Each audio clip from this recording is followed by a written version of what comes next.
নমস্কার বন্ধুগণ, নিগম সুধা সংস্কৃত চ্যানেলে আপনাদের সকলকে স্বাগত জানাচ্ছি। আজকে উপস্থিত হয়েছি উচ্চ মাধ্যমিক সংস্কৃত 2024 সাজেশন ভিত্তিক আলোচনা নিয়ে। আজকের আলোচ্য বিষয় একটি অনুচ্ছেদ রচনা অস্মাকং বিদ্যালয়, যেটি খুবই ইম্পর্টেন্ট। তোমরা দেখে নাও। দেখো, অনুচ্ছেদ রচনা অস্মাকং বিদ্যালয় অর্থাৎ আমাদের বিদ্যালয়।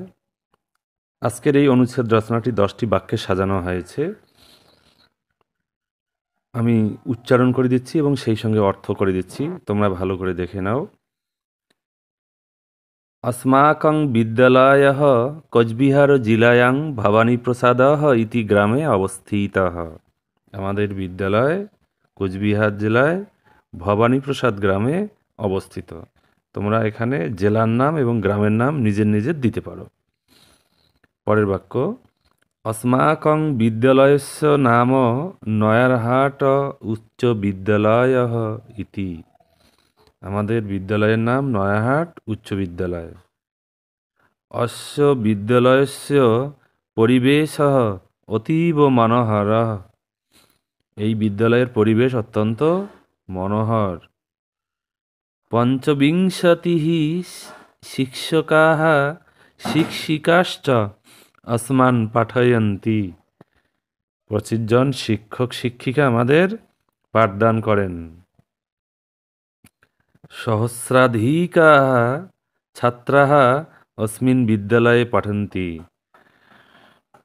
হাজারেরও বেশি ছাত্র এই বিদ্যালয়ে পড়াশোনা করে।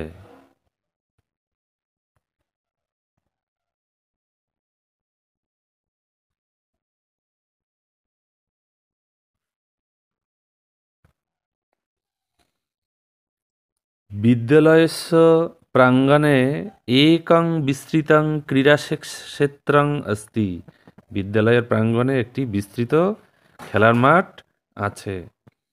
পাঠান্তে ছাত্রাः তত্র ক্রীড়ন্তি ধাবন্তি চ।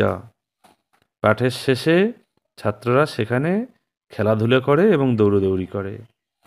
अस्माकं ক্রীড়াশিক্ষকः অতীব জনপ্রিয়ः।